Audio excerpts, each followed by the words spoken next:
Avropanın İsyan Davleyev Hava Tədqiqatları Mərkəzinin model proqramlarının son məlumatlarının təhlillərinə əsasən, xüsusilə də artıq may ayının birinci həftəsi ərzində Türkiyə ərazisində hava şəraitinin tez dəyişilməsi nəticəsində yanğınların bir xeyli artması gözlənir. Artıq may ayının birinci 10 günün sonlarına doğru isə Azərbaycan ərazisində hava şəraitinin kəskin dəyişilməsi gözlənir.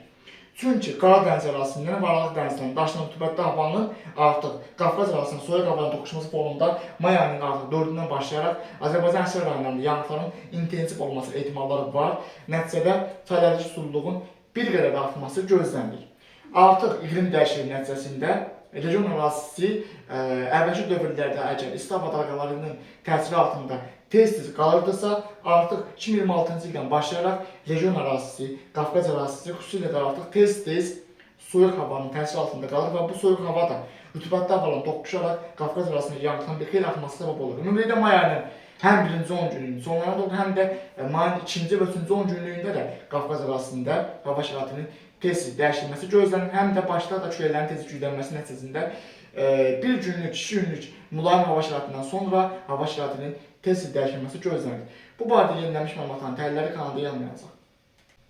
Kanalda əvvəlcədən dəfələrlə bildirdiyimiz kimi artıq biz mart ayının sonu və aprel ayında da biz bildirmişdik ki, 2026-cı ilin yaz yağışsızlıq dövründə Qafqaz ərazisində hava şəraitinin tez dəyişilməsi gözlənir və artıq faktiki model təhlilləri də ona göstərir ki, həqiqətən də Qafqaz ərazisində hava şəraitinin may ayı ərzində tez dəyişilməsi müşahidə olunur və may ayının bundan sonraki qalan günlərində də bu prosesin davam etməsi ehtimalları var. May ayının ümumilikdə 4-dən 11-nə qədər Qafqaz ərazisində troposferin orta qatlarının atmosfer təzyiqinin bir xeyli azalması nəticəsində şimaldan daxil olan soyuq hava ilə ərazidə rütubətli subtropik hava şəraitinin bir-birlə toqquşması fonunda Qafqaz ərazisində hava şəraitinin tez dəyişilməsi gözlənir. May ayının ümumilikdə 11-dən 18-nə qədər olan müddət ərzində də yenə də Qafqaz ərazisindəki orta troposferdəki atmosfer təzyiqində yenidən azalma gözlənir ki, bu da may ayının ikinci 10 günlük ərzindədir. Yəni may ayının 10-dan sonra da hava şəraitinin tez dəyişilməsi ehtimallarını bir xeyli artırır. Bu ehtimal yüksək risk olaraq qiymətləndirilir. May ayının artıq 18-dən sonra isə hava şəraiti nisbətən sabitləşsə də, bu arxayınlıq yaratmamalıdır. Çünki iqlim dəyişikliyi artıq o həddə çatıb ki, proseslər mülayim hava şəraitini göstərsə də, may ayının 3-cü 10 günlüyündə də hava şəraitinin tez dəyişilməsi ehtimalları var. Bu barədə mütəmadi olaraq kanalda yenilənmiş məlumatların təhlilləri yanmayacaq. Avropanın İsyan Davleyev Hava Tədqiqatları Mərkəzinin son model təhlilləri onu göstərir ki, xüsusilə də may ayının 4-dən 11-nə qədər olan müddət ərzində Qafqaz ərazisindəki orta troposfer atmosfer təzyiqinin bir xeyli azalması nəticəsində Qafqaz ərazisində, yəni Böyük Qafqazda, Gəncə, Qazaxıstan, Naxçıvanda, Kiçik Qafqazda hava şəraitinin tez dəyişilməsi gözlənir və bu prosesin artıq may ayının artıq ikinci 10 günlüyündə bir qədər də güclənməsi ehtimalları var. May ayının 10-dan sonra da, yəni ikinci 10 günlük ərzində də Qafqaz ərazisində atmosfer təzyiqinin orta troposferdə bir xeyli azalması nəticəsində həm Şimali Qafqazda, həm də Cənubi Qafqazda, Azərbaycan arasında hava şəraitinin tez dəyişilməsi gözlənir. Bu proseslər gün ərzində hava şəraitinin dağlıq ərazilərdə bir neçə dəfə dəyişilməsi nəticəsində həm günəşli hava şəraitindən sonra dolu, leysan prosesine səbəb olacaq. Bakıda da gün ərzində hava şəraitinin tez dəyişilməsi ehtimalları var. Yəni gündüz mülayim hava olsa da, axşam saatlarında hava şəraitinin kifayət qədər soyulması ehtimalları var və may ayının artıq birinci 10 günün sonlarından başlayaraq ikinci 10 günlük ərzində də Bakıda da arabir yağışların artması ehtimalları var. Bu barədə yenilənmiş məlumatların təhlilləri kanalda yanmayacaq.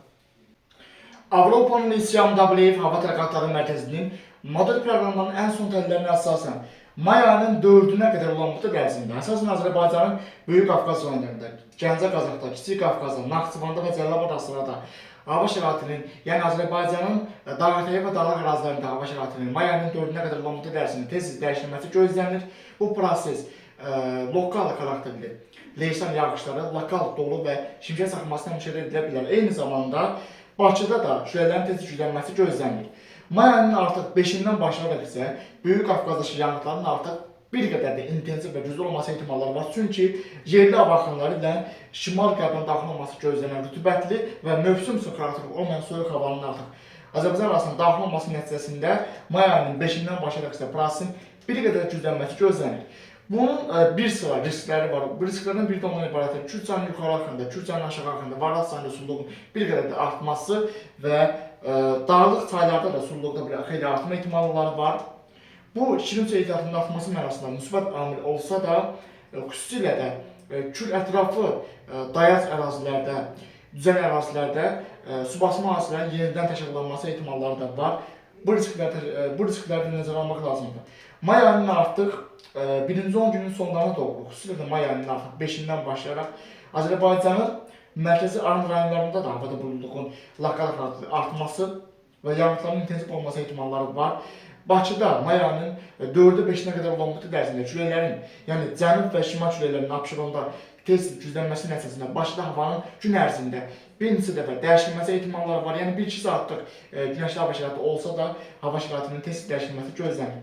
May ayının artıq birinci 10 günün sonlarına doğru isə, yəni may ayının 5-dən başlayaraq 6-sı, 7-si, 8-si, 9-u və 10-da da artıq Azərbaycan əksər rayonlarında havada buludluğun bir xeyli artması, xüsusilə də Böyük Qafqazda, Mərkəzi Aranda, Kiçik Qafqazda, Gəncə Qazaxda, Naxçıvanda, Cəlilabad Asrada yağıntıların may ayının 5-dən başlayaraq birinci 10 günün sonlarına qədər olan müddət ərzində intensiv olması ehtimalları var.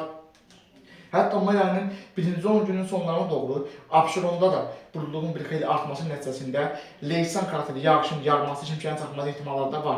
Artıq iqlim dəyişikliyi nəticəsində hətta Bakıya belə dolu yağma riski bir xeyli artır. Yəni bu riski nəzərə almaq lazımdır. Modellər Bakıda dolu ehtimalını 1% göstərsə belə, bu ehtimal qısa müddət ərzində, bir neçə saat ərzində arta bilər. Yəni bu riski də nəzərə almaq lazımdır və bu modelləri tez izləmək lazımdır.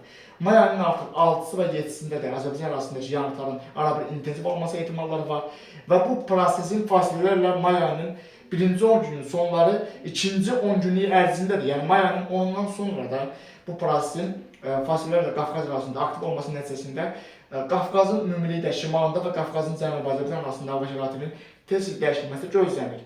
Bu prosesin bir sıra riskləri var. Hava şəraitinin tez dəyişilməsi nəticəsində bu bir sıra hava ilə əlaqəli olan sahələrdə müəyyən problemlərin artmasına səbəb ola bilər. Ümumilikdə əkin sahələrinin artıq meyvəçiliyin və tərəvəzçiliyin tamamilə qapalı şəraitə yetişdirilməsi vacib sayılır. Çünki artıq iqlim dəyişikliyi nəticəsində hava şəraitinin gün ərzində bir neçə dəfə dəyişilməsi nəticəsində artıq Azərbaycanın əksər rayonlarında meyvəçiliyin və tərəvəzçiliyin qapalı ərazilərdə yetişdirilməsi vacib sayılır. Artıq hətta bu yetişdirilmə üsullarının 90%-ə qədər qapalı ərazilərdə olması vacibdir ki, artıq iqlim dəyişikliyi nəticəsində bu dəyər ziyanları bir xeyli biz azalda bilərik. May ayının artıq 7-si və 8-sində hətta Bakıda belə lokal leysanın yağması ehtimalları var. Bu günlük bu qədər. Növbəti günlərdə atmosfer prosesində gözlənilən ən son dəyişikliklər haqqında kanalda yenilənmiş məlumatların təhlilləri yayınlanacaq.